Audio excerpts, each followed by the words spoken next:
তো হ্যালো সবাইকে, welcome back to our channel জাপানের প্রবাসী দম্পতি। তো আজকের ভিডিওটা আর 5টা ভিডিওর মতো একদমই নয়, অনেকটাই আলাদা। আজকের ভিডিওতে আমি তোমাদের সাথে আমার কিছু মনের কথা শেয়ার করতে চাই। প্লাস আমি অনেকটাই কঠিন সময় আমরা জুলাইয়ের লাস্ট উইক থেকে আগস্টের ফার্স্ট উইক পর্যন্ত কাটিয়েছি।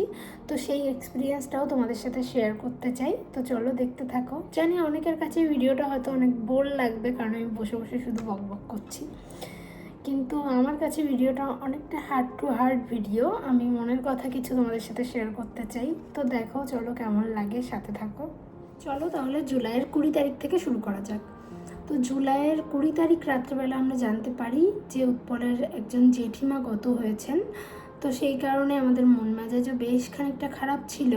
তো 20 তারিখের ঠিক 2 দিন পরে 22 তারিখ আমার বার্থডে ছিল, কিন্তু এরকম পরিস্থিতির কারণে আমাদের মন মেজাজও এরকম থাকার কারণে আমরা সেরকম কিছুই করি না। বার্থডেটা নর্মালিই যায় বরং একটু মন খারাপ নিয়েই যায়। আর তাছাড়া আমরা যে কেউ মারা গেলে আমাদের মধ্যে হিন্দু শাস্ত্রে যে নিয়ম রয়েছে, যেমন 13 দিন নিরামিষ খেতে হয়, পুজো আচরা করা যায় না। তো আমরা বাড়ির থেকে আলোচনা করে, বাড়ির থেকে শুনে আমরা সেভাবেই চলতে থাকি। এরপর ঠিক 1 সপ্তাহ কেটে যায়। জুলাইয়ের 27 তারিখ সকালবেলা, মানে রবিবার ছিল সেই দিনটা। তো সেদিন আমার কাজ ছিল, কিন্তু উৎপলের ছুটি ছিল। তো আমি যথারীতি কাজে যাই, এবং কাজে যাওয়ার পর থেকেই আমার শরীরটা খারাপ করতে শুরু করে। তো আমি উৎপলকে একটা SMS-এর দ্বারা জানিয়েছিলাম, কিন্তু কিছু তো করার নেই, আমি কাজে গিয়েছিলাম। তো কষ্ট করে আমি পুরো কাজটা কন্টিনিউ করি, এবং কাজটা কন্টিনিউ করার পর আমার 2টোর সময় ছুটি হয়। তো আমি 2টোর সময় উৎপল আমাকে আনতে যাই, আমি বাড়িতে আসি, এবং বাড়িতে আসার পর থেকে সন্ধে অবধি মোটামুটি নর্মাল থাকলেও সন্ধেবেলার থেকে আমার প্রচণ্ড শরীর খারাপ শুরু হয়, রীতিমতো এমার্জেন্সি বলা যেতে পারে। তো আমি সেদিন আর ডক্টরের কাছে আমরা দুজনের কেউ যাইনি। আমরা চাইছিলাম যে সেই দিনটাও আমরা দেখি, কারণ এখানে ডক্টরের কাছে গেলে না সহজে ট্রিটমেন্ট করতে চায় না। তো ছোটোখাটো বিষয়ে এরা ওষুধ দিতে চায় না বা ট্রিটমেন্ট চালু করতে চায় না। এরকম আগেও আমাদের সাথে হয়েছে যে আমরা ডক্টরের কাছে গিয়েছি জ্বর বা অন্য যে কোনো কারণ নিয়ে, কিন্তু তারা কোনো রকম ওষুধ দেয়নি বা ট্রিটমেন্ট করেনি, ফেরত পাঠিয়ে দিয়েছে, বলেছে দেখো ঠিক হয়ে যাবে। তো এরা চায় যতটা ন্যাচারালি ব্যাপারগুলোকে ঠিক করা যায়। রবিবার রাতটা তো কোনো মতে যায়, কিন্তু সোমবার সকাল থেকে তো আবার উৎপলের কাজ রয়েছে। তো উৎপল যথারীতি কাজে যায় এবং আমাকে বলে যায় যে তোমার যদি কোনো রকম কোনো অসুবিধা হয় তুমি আমাকে ফোন করবে, আমি হাফ টাইমে চলে আসবো। তো যাওয়ার পরে হাফ টাইম অবধি আমি অনেকটাই অসুস্থ হয়ে পড়ি, আমার মাথাটা ঝিমঝিম করে। তো আমি তারপরে উৎপলকে ফোন করি। তো উৎপলকে ফোন করে আমি বলি যে তুমি বাড়িতে চলে আসো, আমি ডক্টরের কাছে যেতে চাই। তারপর উৎপল আমাকে বলে যে তাহলে আমি অ্যাম্বুলেন্সকে ফোন করে দিই, তুমি অ্যাম্বুলেন্সে করে হাসপাতালে যেতে লাগো, আর আমিও ওই দিক থেকে আসছি, হাসপাতালে ডিরেক্ট চলে যাব আর কি। তারপর আমার বাড়িতে অ্যাম্বুলেন্স আসে, আমি অ্যাম্বুলেন্সে উঠি, এবং অ্যাম্বুলেন্সে যেয়ে আমি হেঁটেই সেদিন যে যাচ্ছিলাম, যেহেতু আমি একটু হাঁটতে পারছিলাম সেদিন, হাসপাতালে যাই। অ্যাম্বুলেন্স যে হাসপাতাল কাছাকাছি সেই হাসপাতালে আমাদেরকে নিয়ে যায়। তো যাওয়ার পরে আমার খুবই বাজে এক্সপিরিয়েন্স হয় সেদিন, আমার আর উৎপলের দুজনেরই। তো আমি প্রথমে যাই, এবং যাওয়ার পরে যেহেতু আমি সেদিন একটু হাঁটতে পারছিলাম, তো আমি সেদিন সেই জন্য হেঁটেই ডক্টরের কাছ পর্যন্ত যাই। তো ডক্টরের যে অ্যাসিস্ট্যান্ট ছিলেন সে আমাকে এগিয়ে নিতে এসেছিলেন, তখনও উৎপল এসে পৌঁছায়নি। তো অ্যাম্বুলেন্স থেকে নেমে আমি যখন হেঁটে যাচ্ছিলাম ডক্টরের কাছ পর্যন্ত, তখন যে অ্যাসিস্ট্যান্ট ছিলেন সেও আমার সাথে মানে বাজে ব্যবহার করেছেন বলতে পারেন। সে আমাকে মানে তাড়া দিচ্ছিল, আমি হাঁটতে পারছিলাম না, কিন্তু সে আমাকে তাড়া দিচ্ছিল, তাড়াতাড়ি আসো, ডক্টর বসে আছে, এভাবে বারবার তাড়া দিচ্ছিল। দেখছিল যে আমি হাঁটতে পারছি না, আমার সমস্যা হচ্ছে, তারপরেও ওভাবে তাড়া দিয়েছে। তারপরে আমি যেটুকু পেরেছি গেছি তাড়াতাড়ি করে। ওর কাছে যাই, যেহেতু আমার জাপানিজ অতটা ফ্লুয়েন্ট না, আর এনাদের ইংলিশের উচ্চারণও একদমই অন্যরকম, এনাদের বলতে হয় ইংলিশ অন্যভাবে, অন্য উচ্চারণে। তো সেই কারণে ওনারা আমার কথা বুঝতে পারছিলেন না, আর জাপানিজে আমি মানে একদম প্রপারলি বলতে পারছিলাম না যে আমার কী কী সমস্যা হচ্ছে। জিজ্ঞাসা করে যে তোমার হাজব্যান্ড এখন কত দূর আছে, তো আমি বলি যে আমার হাজব্যান্ডটা হয়তো এতক্ষণে পৌঁছে গিয়েছে। তারপর আমাকে সেই অবস্থায় হাঁটিয়ে নিচে নিয়ে যাওয়া হয় সিঁড়ি দিয়ে। আমি নিচে যাই, উৎপলকে খুঁজে নিয়ে আসি। তো আসার সময় আমি আর উৎপলও যখন একসাথে আসছিলাম, তখনও ওনার অ্যাসিস্ট্যান্ট ওইভাবেই আমাকে তাড়া দিচ্ছিলেন, আমার হাঁটতে অসুবিধা হচ্ছিল তাও। তো তারপরে আমরা দুজন আবার তাড়াতাড়ি করে আসে যাই ডক্টরকে। উৎপল আমার সমস্ত সমস্যা বলে, উনি আমাকে চেক করার পর আমাকে জানায় যে তোমার যেটা হচ্ছে সেটা নর্মাল, তোমার যদি 1 সপ্তাহ এরকম শরীর খারাপ থাকে তবে তুমি আবার আসবে। আর কোনো ওষুধ দেয়নি। আর তাছাড়া উৎপলকে আর আমাকে আরও অনেক কিছু বলে, যেমন তোমরা অ্যাম্বুলেন্সে করে কেন এসছো, অ্যাম্বুলেন্স তো ট্যাক্সি না। তাছাড়াও আরও বিভিন্ন কথাবার্তা বলে। আরও যখন আমি তাকে জানাই যে আমার মাথাটা ঝিমঝিম করছে বা আমি অসুস্থ ফিল করছি, তখন তিনি আমাকে জানান তুমি এসি চালিয়ে থাকবে, তাহলেই সব ঠিক হয়ে যাবে। ওর সঙ্গে জানিয়ে রাখি, এই ভিডিওতে যতগুলি ডক্টর, নার্স বা অ্যাসিস্ট্যান্টের কথা বলা হয়েছে সকলেই কিন্তু মহিলা। আর আমার যেহেতু এতটা শরীর খারাপ ছিল, আমি উৎপলকে বলেছিলাম পরের দিন যেন উৎপল ছুটি নিয়ে নেয়। তো উৎপল ভাগ্যিস তার পরের দিন ছুটি নিয়েছিল। সেদিন ব্যাপারগুলো শুনে আমাদের বেশ খারাপ লাগে। আমরা তারপরে বাড়িতে চলে আসি এবং বাড়িতে আসার পরে সেই দিনটা আর আমরা কোনো ডক্টরের কাছে যাইনি। আমরা সেইভাবেই ছিলাম বাড়িতে, ভেবেছিলাম, আশায় ছিলাম আর কি যে ঠিক হয়ে যাবে। কারণ তার পরের দিন সারা রাত তো আমার সেরকমই শরীর খারাপ কন্টিনিউ থাকে, প্লাস সকালবেলায়ও আমার শরীরটা প্রচণ্ড খারাপ করে, আরও বেশি খারাপ করে। তখন আমি হাঁটতে পারছিলাম না, নামতে পারছিলাম না, মানে আমার চোখ মুখ অন্ধকার দিচ্ছিল, মাথা ঝিমঝিম করছিল, কোথাও বসলে উঠতে পারছিলাম না, জ্বর চলে এসেছিল, বমি হচ্ছিল। তো সকাল থেকে আমার সাথে এত জিনিস হচ্ছিল যে আমার এত খারাপ লাগছিল, আমি সেন্সলেস হয়ে গেছিলাম। তারপরে আমার যখন হালকা আবার একটু জ্ঞান আসে, তখন আমি উৎপলকে বলি আমার খুব শরীর খারাপ লাগছে, তুমি অ্যাম্বুলেন্সকে ফোন করো। আর আগের দিনের ওই কথাগুলোর পরে আমরা সহজে অ্যাম্বুলেন্সকে ফোনও করতে চাচ্ছিলাম না। তারপরে উৎপল প্রথমে অন্য একটা হাসপাতালে ফোন করে। যেহেতু আমরা যে হাসপাতালটায় গিয়েছিলাম সেটাই বললাম যে এক্সপিরিয়েন্স আমাদের খুবই বাজে ছিল, ওরকম ব্যবহার করেছে আমার সাথে। তো সেই কারণে আমরা ওই হাসপাতালে যেতে চাচ্ছিলাম না। ওই কারণে উৎপল অন্য একটা হাসপাতালে ফোন করে। এবার ফোন করার পরে সেই হাসপাতাল থেকে বলে যে সেই হাসপাতাল এখন খালি নেই। তো আমাদের বলে তোমরা প্রথমে অ্যাম্বুলেন্সকে ফোন করো। তো ওই হাসপাতালের কথা শুনে আমরা আবার অ্যাম্বুলেন্সকে ফোন করি এবং অ্যাম্বুলেন্সকে ফোন করি। আমি যে জামা কাপড় চেঞ্জ করব বা আমি যে উঠে বাথরুম থেকে বেরিয়ে আসব সেই ক্ষমতাও আমার ছিল না। কোনো মতে উৎপল আমাকে ধরে কোলে করে বাইরে বের করে। এর মধ্যে অ্যাম্বুলেন্সও চলে আসে। অ্যাম্বুলেন্সে আমি উঠি, আমাকে যে স্ট্রেচারগুলো হয় সেই স্ট্রেচারের বেডে করে অ্যাম্বুলেন্স পর্যন্ত নিয়ে যাওয়া হয় এবং সেখান থেকে তারপরে অ্যাম্বুলেন্সরা বিভিন্ন হাসপাতালের সন্ধান করতে থাকে। এবার যেহেতু আমার সিচুয়েশান এমার্জেন্সি ছিল, তো সেহেতু কাছাকাছি যে হাসপাতাল ফাঁকা ছিল তারা আমাকে সেটাতেই নিয়ে যাওয়ার চেষ্টা করে এবং খুব দুঃখজনকভাবে যে হাসপাতালে আমরা আগের দিন গিয়েছিলাম সেই হাসপাতালটাই ফাঁকা ছিল। আমাদের আর কিচ্ছু করার থাকে না, আমাদের আবারও সেই হাসপাতালেই যেতে হয় এবং খুবই দুঃখজনকভাবে আবার সেই সেম ডক্টর এবং সেম অ্যাসিস্ট্যান্টই সেদিনও ছিল। সেই অ্যাম্বুলেন্সের স্ট্রেচারে করে আমাকে যখন দোতলায় নিয়ে গেছে ডক্টরের কাছে, একদম আমি যখন ঢুকছি তখন আমি শুনতে পাচ্ছি যে সেই ডক্টর উৎপলকে বলছে যে তুমি আবার নিয়ে এসেছো, তুমি ফোন করোনি কেন আমাদেরকে। তো তখন উৎপল জানায় যে আমরা অন্য হাসপাতালে অলরেডি ফোন করেছিলাম এবং ওর যে অসুবিধা হচ্ছে, যে কন্ডিশন, সেগুলি শুনেই অন্য হাসপাতাল থেকে বলেছিল ইমিডিয়েটলি অ্যাম্বুলেন্সকে ফোন করো। সেই হাসপাতালের সেই পার্টিকুলার ডক্টর বলেন যে তুমি এদিকে ওদিকে ফোন না করে আমাদের এইখানে ফোন করোনি কেন। যাওয়ার পরে আমি যেহেতু এমার্জেন্সি পেশেন্ট গিয়েছিলাম অ্যাম্বুলেন্সে করে, কিন্তু তারপরেও তারা আমাকে এক কর্নারে একটা বেডে প্রায় 20-25 মিনিট শুয়ে রাখে এবং আমার পাশেই উৎপল একটি ছোট্ট চেয়ারে বসে থাকে। আমরা প্রায় 20 মিনিট ওভাবে বসে থাকি এবং সাইড দিয়ে প্রচুর হাসাহাসির আওয়াজ আমরা শুনতে পাই। মনে হচ্ছিল যেন আমরা বিয়ে বাড়ি গিয়েছি। পাচ্ছিলাম না, আমি শুয়েছিলাম। আমার শরীর তখনও সেমভাবেই খারাপ ছিল, আমি এমার্জেন্সি পেশেন্ট গিয়েছিলাম। তো তার অনেকক্ষণ পরে তারা আমার ব্লাড নেয়, ব্লাড টেস্ট করে এবং ব্লাড টেস্ট করার পরে জানা যায় যে আমার হিমোগ্লোবিন 5.7, যেখানে নর্মাল 11.5 থেকে 14 সামথিং থাকার কথা। আই থিঙ্ক তার মধ্যে থাকলে নর্মাল, কিন্তু আমার এতটাই কম, প্রায় ডবল কম।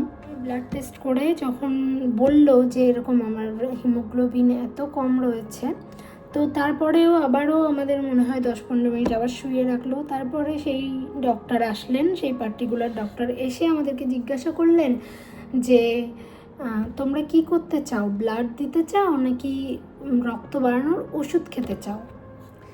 তখন উৎপল জিজ্ঞাসা করলো যে ওষুধ খেলে কতদিন লাগবে ব্লাড বাড়তে। তখন সেই ডক্টর জানান যে তুমি যদি ওষুধ খাও তবে তোমার ব্লাড বাড়তে 2 সপ্তাহ সময় লাগবে। যেখানে আমার অবস্থা এত সিরিয়াস যে আমার হিমোগ্লোবিন নেই, আমার প্রেশার লো হয়ে যাচ্ছে, আমি সেন্সলেস হয়ে যাচ্ছি, আমার মাথা ঝিমঝিম করছে, আমার হিমোগ্লোবিন 5.7। তো সেখানে সেই ডক্টর বলে যে আমাকে ওষুধ দেওয়ার কথা, কিভাবে বলে আমি জানি না। হ্যাঁ, সেই সাথে সাথে কিন্তু আমার ব্লাড লসও হচ্ছিলো, মানে আমার এতগুলো শরীর খারাপের মধ্যে সেটাও একটা ছিল। ফলে ইমিডিয়েটলি বলে যে আমরা ব্লাড দিতে চাই। তারপরেও আমাকে 20 মিনিট আবার ওইভাবে শুইয়ে রাখা হয় এবং সাইড দিয়ে হাসাহাসি চলতেই থাকে। এবং তারপর আমার টয়লেট পেয়ে যায়, তো আমি বাথরুমে যেতে চাই এবং আমি উঠতে পারছিলাম না। তার সেই অ্যাসিস্ট্যান্টকে আমরা ডাক দিই যে আমরা টয়লেটে যেতে চাই, এরকম যেতে পারবো না, উঠতে পারবো না। তো উনি তারপরে চেয়ার নিয়ে আসেন এবং উনি আমাকে বলেন যে তুমি ওঠো, আর উনি চেয়ারে পাতানোর জন্য কিছু একটা আনতে যান। আমি উঠে দাঁড়াই, সাথে সাথে আমি সেন্সলেস হয়ে পড়ে যাই উৎপলের হাতের উপরে। এবং উৎপল তারপরে আমার মুখে এরকম ট্যাপ ট্যাপ করছিল। তখন আমার জ্ঞান ফেরে, যখন আমি যেটা ফিল করতে পারছিলাম।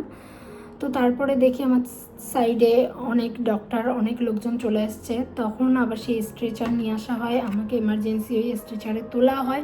তখন ওই ডক্টরের একটু টনক নড়ে। ডক্টররা এসে ওনাকে বলেন যে কালকে যখন তোমার কাছে এসেছিল তখন তুমি কি করেছিলে। যাই হোক, আমরা আর তখন কথা বাড়াতে চাইনি, আমাদের অবস্থা অত খারাপ ছিল। তারপরে আমাকে এমার্জেন্সি রুমে নিয়ে যাওয়া হয়। এমার্জেন্সি রুমে নিয়ে যাওয়ার সাথে সাথে আমার হাতে চ্যানেল হয়ে যায়, আমার শরীরে টয়লেটের জন্য ক্যাথেটার বসে যায়, আমার হার্ট রেট মাপার জন্য সমস্ত যন্ত্রপাতি আমার শরীরে লাগানো হয়, প্লাস আমার প্রেশার অটোমেটিকলি যাতে মিনিটে মিনিটে মাপা হয় সে ধরনের জিনিস লাগানো হয়, অক্সিজেন মাস্ক লাগানো হয়, সমস্ত কিছু দিয়ে আমাকে ভরে দেওয়া হয় একদম। এইসব দেখে আমিও খানিকটা ভয় পেয়ে যাই। আমি ছোট থাকতে এখনো পর্যন্ত কখনো হাসপাতালে ভর্তি থাকিনি, আর এখানে তো এত দূর, মা বাবা নেই, শুধুমাত্র উৎপল রয়েছে। সত্যি কথা বলতে ওর জন্য আমার প্রচণ্ডভাবে টেনশন হয়েছে যে যার হয় তার ব্যাপারটা আলাদা, কিন্তু যে এগুলো ফেস করে তার ব্যাপারটা আলাদা। তো ও ফেস করেছে, ও দেখছে আমাকে চোখের সামনে সেন্সলেস হয়ে যেতে, ওর হাতের উপর আমি সেন্সলেস হয়ে যাচ্ছি। ওর মনের মধ্যে তখন কি চলেছে সেটা আমি বুঝতে পারছি। এত কিছুর মাঝখানে আমার যখন সেন্স এসছে, আমার সবার প্রথমে উৎপলের কথা মনে পড়েছে। সবার প্রথমে শুধু ও যখন আমার বলছে ঠিক আছে, ও আমার শুধু সেগুলোই মাথায় আছে। পাশ দিয়ে ডাক্তার কি বলছে, এত মানুষ কি বলছে, আমার কিচ্ছু মাথায় নেই। আমার শুধু ওর কথাই মাথায় ছিল, আমার শুধু ওর টেনশনই হচ্ছিল। তারপর আমার মনের অবস্থা খুবই খারাপ হয়। আমি তখন বুঝতে পারি যে আমাকে ভর্তি রাখবে। তো তারপরে আমার ব্লাড দেওয়া শুরু হয়, কখনো ব্লাড দিচ্ছে, কখনো স্লাইন দিচ্ছে, এই সমস্ত কিছু চলতে থাকে। আমাকে কোনো রকম কোনো ওষুধ দেওয়া হয় না। আর এরপর থেকে আমাকে যে ডক্টর দেখেছেন তিনি খুবই ভালো ছিলেন, খুবই সাপোর্টিভ ছিলেন, তিনি আমাকে দেখেছেন ভালোভাবেই। তো এরপরে হচ্ছে আমাকে ব্লাড দেওয়া হয়, কখনো স্লাইন দেওয়া হয়, কিন্তু ওষুধ তখনও পর্যন্ত কোনো রকম কোনো দেওয়া হয় না। তো এটা এখানকার ট্রিটমেন্টের প্যাটার্ন বলতে পারো তোমরা। তো উৎপলকে তো থাকতে দেওয়া হয় না, আমাকে ভর্তি রাখা হয়, কিন্তু উৎপলকে থাকতে দেওয়া হয় না হাসপাতালে। তো সেদিন রাত্রিবেলা মোটামুটি আমাকে 3 প্যাকেট মতো ব্লাড দেওয়া হয়, সেই সাথে স্লাইনও দেওয়া হয় 2 প্যাকেট মতো। তো তারপর আমার খাবার আসে 6টা নাগাদ। তো খাবার আসে, উৎপল আমাকে খাইয়ে দেয়। আমার ওঠার মতো কোনো ক্ষমতা ছিল না, তো উৎপল আমাকে খাইয়ে দেয়, আমি খাওয়া দাওয়া করি। খাওয়া দাওয়া করার পরে তারপর 7টার সময় উৎপলকে বাড়ি চলে আসতে হয়, কারণ 7টা অবধি পারমিশন ছিল থাকার। তো তারপরে উৎপল বাড়ি চলে আসে, আমি প্রায় 9টা-10টা পর্যন্ত এমার্জেন্সি রুমে থাকি। তারপরে আমার রুম চেঞ্জ করানো হয়। রাত 10টা নাগাদ আমি অন্য রুমে যাই। যাওয়ার পরে আমাকে সেই বেডে শুইয়ে দেওয়া হয় এবং সকাল অবধি আমাকে যে ব্লাড দিয়েছিল রাত্রেবেলা, সেই ব্লাডটাও লস হয়ে যায়, সেই ব্লাডটাও আমি লস করে ফেলি। তো সেই জন্য রাত 4টের সময় আমাকে আবার এমার্জেন্সি বেডে নিয়ে যাওয়া হয়। বেলা 4টে নাগাদ আবার নার্স এসে আমাকে ডক্টরের কাছে নিয়ে যায়। ডক্টর আবার আমাকে চেক করেন। তো চেক করার পরে তারপরে ডক্টর একটু টেনশনে পড়ে যান এবং আমাকে বলে যে 6টার থেকে ওষুধ দেবে। তো একদম ভোর 6টার সময় আমাকে ছোট্ট একটা ওষুধ দেয় যাতে আমার ব্লাড লসটা কমে আর ব্লাড লস না হয়। এবার আমার অন্য হাতেও আর একটা চ্যানেল করে দেওয়া হয়, মানে 2 হাতে 2টো চ্যানেল। তারপরে আমাকে 1 হাতে লোহিত রক্তকণিকা দেওয়া হয় আর নর্মাল রক্ত দেওয়া হয়। তো এরকমভাবে চেঞ্জ করে স্লাইন দেওয়া হয়, এরকমভাবে চেঞ্জ করে দেওয়া হচ্ছিল। দিতে দিতে মাঝে একবার আমার খাবার আসে, তো আমি বলেছি যে আমি উঠে বসতে পারছিলাম না বা হাঁটতে পারছিলাম না, কিছু করতে পারছিলাম না।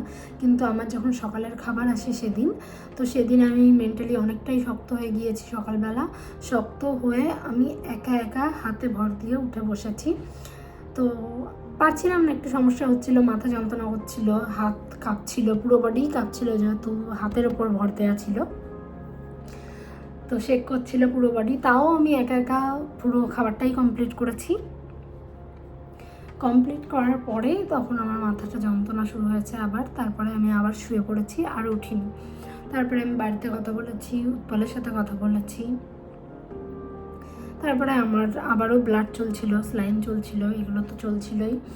তো সবার সাথে কথা বলছিলাম, হেসেই কথা বলেছি।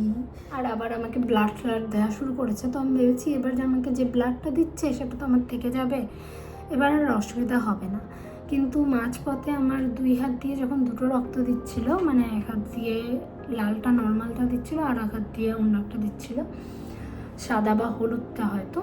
তো দিতে দিতে হয়েছিল যে আমার অ্যালার্জি শুরু হয়ে গিয়েছিল। আমার ফুল বডি খুব চুলকাচ্ছিল, মানে মিনিটের মধ্যে আমার হাত পা পিঠ তারপরে মাথা কান সমস্ত কিছু, মুখ সমস্ত কিছুতে অ্যালার্জি উঠে যায়। কান টান পুরো মুখ গরম হয়ে যায়। আমি তারপরে একটা সুইচ ছিল সেটা চাপ দিয়ে নার্সকে ডাকার পরে আমি বলি যে আমার গা হাত পা পুরো চুলকাচ্ছে। পরে নার্স আসে এবং আসার পরে আমার ব্লাডগুলো আস্তে আস্তে বন্ধ করে, ডক্টরকে ডাকে, 4-5 জন চলে আসে, সব কিছু বন্ধ করার পরে আমাকে আবার এমার্জেন্সি বেডে নেওয়ার জন্য চেয়ার নিয়ে আসে। চেয়ারে ওঠার জন্য আবার আমাকে যখন দাঁড় করায়, তখন আমি আবার সেন্সলেস হয়ে সেদিন পড়ে যাই এবং পড়ে চেয়ারে এখানে ঘাই খেয়ে এই জায়গাটা কালো হয়ে যায়, ফুলে যায়, ব্যথাও থাকে। তারপর আমার যখন জ্ঞান আসে তখন আমি দেখি যে আমি স্ট্রেচারের বেডে এবং আমাকে আবার এমার্জেন্সিতে নিয়ে যাওয়া হচ্ছে। আবারও আগের দিনের মতো সমস্ত কিছু দিয়ে আমাকে ভরে দেওয়া হয়েছে। আমার সামনে ডক্টররা আলোচনা করছিল যে এরপরে যদি ব্লাড না দাঁড়ায় বা কোনো সমস্যা হয় তবে আমাকে এই হাসপাতাল থেকে অন্য হাসপাতালে ট্রান্সফার করা লাগতে পারে। আমিও প্রচুর পরিমাণে টেনশনে পড়ে যাই, আর সেদিন আমি প্রচুর উইক হয়ে যাই। আমার গা হাত পা তারপরে ঝাড়া মারতে শুরু করে। যখন আমার সেন্স ফিরে আমার গা হাত পা ঝাড়া মারতে শুরু করে, পা ঝাড়া মারছিল, ফুল বডি আমার ঝাড়া মারছিল এবং উৎপলও ছিল না, আমার জন্য বলাটাও ডিফিকাল্ট হয়ে যাচ্ছিল। তো উৎপল তো তখন ডিউটিতে গিয়েছিল, নেক্সট দিন হাফ টাইম করে চলে আসবে। আর ও অফিসে বলে রেখেছিল যে ফোন করলে যখন তখন আমার যেতে হতে পারে, কারণ আমার ওয়াইফ হাসপাতালে ভর্তি। তো তারপরে হাসপাতালের থেকে উৎপলকে ফোন করা হয় এবং উৎপলকে পাওয়া যায় না, কারণ ও তখন ফেরত আসছিল ডিউটির থেকে। তো তারপরে ও ট্রেন থেকে নেমে কোনো একটা স্টেশনে আবার কল ব্যাক করে হাসপাতালে এবং হাসপাতাল থেকে বলা হয় যে এরকম আমি সেন্সলেস হয়ে পড়েছি। তারপরে উৎপল জানায় তাদেরকে যে আমি আসছি। আমার যখন নেক্সট টাইম এইভাবে জ্ঞান ফেরে তখন আমার শুধু উৎপলের কথাই মাথায় ছিল যে ও যদি এসে দেখে যে আমার সেন্স নেই ওর কেমন লাগবে। যতটা পাচ্ছিলাম চোখ টান রাখার চেষ্টা করছিলাম, কিন্তু আমি পাচ্ছিলাম না, আমার চোখ বন্ধ হয়ে আসছিল। আমার সেন্স ছিল কিন্তু খুব উইক ছিলাম, আমার চোখ বন্ধ হয়ে আসছিল। তো তারপরে ডক্টর জানায় যে আমার বডিতে রক্ত জমছে না। তো তারপরে আমাকে বলে যে তাই আমাকে রক্ত দেওয়ার আবার প্রয়োজন হয়ে পড়ে। এদিকে আমার অ্যালার্জি উঠছে, গা চুলকাচ্ছে, তো সেই জন্য তারপরে গা হাত পা ঝাড়া মারছে। ডক্টর আমার কাছে একটা কাগজ নিয়ে আসে এবং বলে যে তোমাকে আমরা এরকম রক্ত দিতে চাই, তোমার বডিতে রক্তর দরকার, কারণ তোমার রক্ত জমছে না। আর আমাকে সেই কাগজটা ট্রান্সলেশন করে ফটো তুলে দেখায়। তো আমি সেই কাগজটায় লেখা রয়েছে যে তোমাকে এরকম সাদা রক্ত দিতে হবে, এর ফলে তোমার বডিতে কোনো রকম রিয়াকশান হলে এতে তোমার কোনো সমস্যা নেই, সেই সবই লেখা ছিল ওই কাগজে। আর আমাকে বলেছিল যে এখানে তুমি সাইন করে দাও। এবার আমি একটু ভয় পেয়ে গিয়েছিলাম, যেহেতু আমার অ্যালার্জি উঠে গেছিলো, পুরো মাথা টাথা চুলকাচ্ছিলো, আবার সেন্সলেস হয়ে গেছিলাম। আর সব থেকে ভয় লেগেছিলো যে আমার যখন সেন্স ফিরেছিল তখন আমি প্রচণ্ড পরিমাণে উইক হয়ে গেছিলাম, গা হাত পা ঝাড়া মারছিল, তো একটা ভয় তো থাকে। তো আমি তারপরে বলি যে আমার হাজব্যান্ড আসুক তারপর আমি সাইন করব।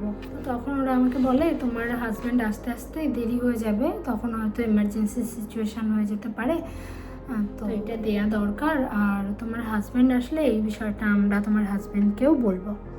এরপর তো আর আমার কিছু বলার থাকে না, তখন তো আমার সাইন করে দিতেই হয়। আমি সাইন করে দিলাম। আমি ওদের জানাচ্ছিলাম, বলার চেষ্টা করছিলাম যে আমার হাত পা ঝাড়া মারছে। এবার ঝাড়া মারাকে যে জাপানিজে কি বলে সেটা তো আর আমি জানি না। আর অনেক কথা হয় না বাংলায়, যেগুলো ধরো তোমার ইংলিশে বা অন্য যে কোনো ভাষায়, জাপানিজেও ধরো তোমার ট্রান্সলেশন করলে না ঠিকমতো আসবে না। আমি যদি এখন বাংলায় বলি ঝাড়া মারছে আমার গা হাত পা, জাপানিজে কি আসবে?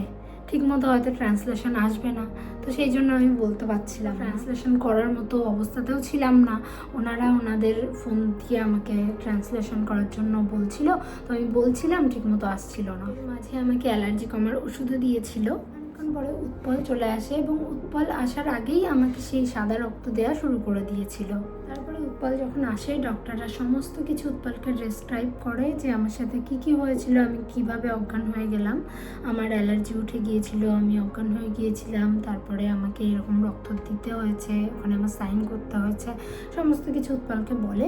তারপরে আমার সাথে দেখা করতে নিয়ে আসে এবং উৎপল যখন দেখা করতে আসে তখনও আমি অনেকটা উইক, আমি চোখ টেনে খুলতে পারছি না, কিন্তু কথা বলতে পারছি, আমার সেন্স আছে। তো উৎপল যখন আমার পাশে এসে বলে, তখন আমি ওকে বলি যে আমার মাথার এখানে ব্যথা আর আমার গা হাত পা শেক করছে আর অ্যালার্জি উঠে গিয়েছিল, ওগুলোও বলি। তো তারপরে উৎপল যখন ডক্টরকে বলে, তখন তারপরে আবার আমাকে সিটি স্ক্যান করতে নিয়ে যাওয়ার জন্য বলা। মাথায় ব্যথা আর গা হাত পাও ঝাড়া মারছে সেই কারণে। তারপরে আমি সিটি স্ক্যান করি, আমার ব্লাডও চলতে থাকে একদিক দিয়ে, আর একদিক দিয়ে আমার সিটি স্ক্যানও হয়। সিটি স্ক্যান করে জানা যায় যে আমার মাথায় তেমন কিছু হয়নি, মানে ওই চেয়ারে গায়ে লেগেই ব্যথা পেয়েছি, ওটা কনফার্ম হলো। আর গা হাত পা ঝাড়া মারছে, ও তো ভয়ের কিছু নেই, নর্মাল এসেছিলো আমার রিপোর্ট সমস্ত কিছু। সেদিন রাত্রেবেলার থেকে আমাকে আয়রন ট্যাবলেট দেওয়াও শুরু করা হয়। তো তারপর সিটি স্ক্যান করে আসার পরে আমার বেশ কয়েকটা 4-5টা মতো ব্লাড চলে, সাদা রক্ত, লাল রক্ত, সমস্ত কিছুই অনেকগুলো করে চলে, স্লাইন চলে। সেদিন উৎপলকে একটু বেশি টাইম থাকতে দেয়, যেহেতু আমার অ্যালার্জি উঠে যাচ্ছিলো, কোনো রকম সমস্যা হয় কি না সেটা দেখার জন্য উৎপলকে একটু বেশি টাইম থাকতে দেয়। তো সেদিন 10টা পর্যন্ত উৎপল ছিল, 10টা পর্যন্ত আমার ব্লাড চলেছে, আর সেদিনও 10টা পর্যন্ত আমি এমার্জেন্সি বেডেই ছিলাম। তারপর রাত্রেবেলা আমাকে আবার সেই এমার্জেন্সি রুমের যে সামনের রুমটা সেটাতে শিফট করা হয় এবং বারবার তারা আসছিল, চেক করছিল টেম্পারেচার, তারপরে আমার কোনো অসুবিধা হচ্ছে কি না, প্রেশার, আমার আবার ব্লাড লস হচ্ছে কি না, এই সমস্ত কিছু তারা চেক করছিল। তারপর আমি রাত্রেবেলা ঘুমাই এবং ঘুমানোর সময় আমার আবার একটু অ্যালার্জি হচ্ছিল, একটু হালকা হালকা চুলকাচ্ছিল। তো তার পরের দিন সকালবেলার থেকে আমি রিকভার করা শুরু করি এবং তার পরের দিন সকাল থেকে আমি মেন্টালি এবং ফিজিক্যালি দুইভাবেই রিকভার হওয়া শুরু হয়ে যাই। সকালবেলা যখন আমার খাবার আসে, আমি নিজে খাবার খাই, নিজে ড্রেস চেঞ্জ করি, নিজে টয়লেটে যাই এবং আমার এক হাতের চ্যানেল খোলা হয়, আমার ক্যাথেটার খুলে দেওয়া হয়। পাও একটু কাঁপছিল, তবে আমার তাতে অসুবিধা হয়নি এবং হালকা হালকা তখনও উঠলে বসলে হাঁটলে একটু মাথাটা যন্ত্রণা করছিল, কিন্তু আমি হার মানিনি। সমস্ত উইকনেস কাটিয়ে আমি এক রুম থেকে অন্য রুমে যাই হেঁটে হেঁটে। তার 2 দিন পরে আমি বাড়ি আসি, ডক্টর আমাকে ওষুধ দেয় এবং আমাকে বলে যে খুব জোরে ওঠা বসা না করতে, খুব জোরে হাঁটাহাঁটি না করতে। তো সেই কারণে আমরা সিঁড়ি দিয়ে খুব একটা ওঠানামা করছিলাম না। আমি দিনে একবার ওপরে আসতাম শুধু ঘুমানোর জন্য, আর তারপরে আবার নিচে চলে যেতাম সকাল হলেই, আর ওপরে আসতাম না। তারপরের দিন থেকে আমি আবার একা থাকা শুরু করি। যেদিন আমি হাসপাতাল থেকে এসেছি তারপরের দিন থেকে উৎপল ফুল টাইম ডিউটি শুরু করে, তো আমি একা থাকি। তারপরে 1 সপ্তাহ উৎপল ফুল টাইম কাজ করেছে, কিন্তু তারপরে গরমের ছুটি পড়ে গিয়েছে, আর ওই গরমের ছুটির টাইমে আমার কোনো রান্না বান্না কিছুই করতে হয়নি, সমস্ত কিছুই উৎপল করেছে। আর এখন আমি ঠাকুরের ইচ্ছায় কাজেও যাচ্ছি, আমি পুরো সুস্থ হয়ে গেছি। এবার চলো উৎপলের কথা বলি। দেখো, আমি যে এত তাড়াতাড়ি সুস্থ হয়েছি এর পিছনে সম্পূর্ণ অবদান উৎপলের। মানে বড় ছুটি পাওয়া একটু মুশকিল, আর এই গরমের ছুটিটা হলো বড় ছুটিগুলোর মধ্যে একটা। তো এই সময় সবাই ঘুরে ফিরে আনন্দ করে। অন্যান্য বছর আমরাও টুকটাক ঘুরেছি, আনন্দ করেছি, দূরে কোথাও না হোক কাছাকাছি গিয়েছি। খানিকটা আমার জন্যই হয়তো সেসব কিছুই হয়নি, কিন্তু তাতে আমার কোনো আফসোস নেই। ঘোরাঘুরির টাইমটায় বা এই আনন্দ করার সময়টায় আমার বর আমার সাথে ছিল, আমার যত্ন করেছে, আমার জন্য রান্না করেছে, 3 বেলায় সময় মতো আমাকে খাবার দিয়েছে, সময় মতো আমাকে ওষুধ দিয়েছে। এর থেকে বড় একটা মেয়ের কাছে পাওয়ার বা চাওয়ার হয়তো আর কিছুই থাকে না। যে সময়টা কাটিয়েছি আমার বরের সাথে, আমি যে সময়টা দেখেছি আমার বরকে আমার পাশে থাকতে, সেই সময়টা অনেক অনেক অনেক মূল্যবান, অনেক অনেক ইম্পর্টেন্ট আমার কাছে। যে খারাপ সময় আরও সম্পর্ক মজবুত হয়, তো আমি মনে করি যে এই সময় এমনই একটা সময় ছিল যে সময়টাকে আমার আর উৎপলের সম্পর্কটাকে আরও মজবুত করেছে। ভালোবাসার মানুষ পাশে থাকলে যুদ্ধও জয় করে ফেলা সম্ভব। আর আমার কোনো রকম কোনো কষ্ট হয়নি, আমার যেটুকু শারীরিক কষ্ট হয়েছে সেটুকুই। উৎপল আমার সাথে ছিল বলে, উৎপল এত সাপোর্টিভ বলে আমার এত শরীর খারাপ হলে আমি মেন্টালি কোনো রকম কোনো কষ্ট পাইনি। আর আমি খুবই প্রাউড করি ওর উপরে। হয়তো এই কথাগুলো আমি সামনাসামনি কখনো বলতে পারি না বা বলতে পারিনি, কিন্তু আমি খুবই প্রাউড ফিল করি ওর জন্য। সত্যি কথা, নিজের উপরও বলতে পারো, কারণ আমি সঠিক সময়ে একজন সঠিক মানুষকে বেছে নিয়েছি আমার জীবনসাথী হিসেবে। কয়দিন যে ও এত কষ্ট করেছে আমারই দেখে খুব খারাপ লেগেছে। আমি হাসপাতালে থাকাকালীন ও ডিউটি করেছে, সকালবেলা উঠে ডিউটিতে গিয়েছে, সেখান থেকে বাড়িতে এসে অল্প কটা খেয়ে, কোনো দিন না খেয়ে আমার কাছে গেছে, আমাকে দেখেছে। যে 2 দিন আমি বিছানার থেকে উঠতে পারিনি সেই 2 দিন আমাকে খাইয়ে দিয়েছে, আমাকে ওষুধ খাইয়েছে, তারপরে বাড়িতে এসছে। বাড়িতে এসে আবার পরের দিনের জন্য রান্না করেছে বা সেদিনের জন্য রান্না করেছে। ব্যাপারটা হয়তো শুনতে অনেকটা ইজি লাগবে, কিন্তু না ফেস করলে কিছুই বোঝা যায় না। সেই একই রুটিন কন্টিনিউ করেছে। ইভেন আমি বাড়ি আসার পরেও আমি টুকটাক করে ওকে হেল্প করার চেষ্টা করেছি, কিন্তু সমস্ত কিছু ওই করেছে। আমাকে সুস্থ করার পেছনে সমস্ত ভূমিকা উৎপলের। অবশ্যই ও খারাপ সময়ের মধ্যে দিয়ে গেছে, আমাকে দেখেছে ওই অবস্থায় যে আমার সেন্স নেই, আমি কথা বলতে পারছি না, আমি দাঁড়ালেই অজ্ঞান হয়ে পড়ে যাচ্ছি। স্বাভাবিক, এখানে নিজেকে দাঁড় করিয়ে দেখলে বোঝা যায় যে কেমন সিচুয়েশনের মধ্যে দিয়েও গেছে। তারপরে ও পুরো একা, তো একা সব সিচুয়েশান ও সামলেছে। বাড়িতেও হয়তো সবাইকে সবসময় সব কিছু বলা সম্ভব হয়ে ওঠেনি, কারণ বাড়িতেও টেনশন করবে।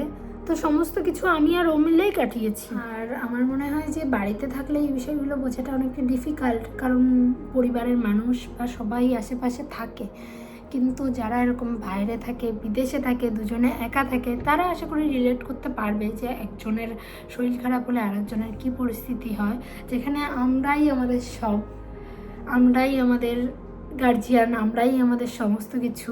একজনের কিছু হলে আরেকজনের যে কী পরিস্থিতি হয় সেটা ভাবা যায় না।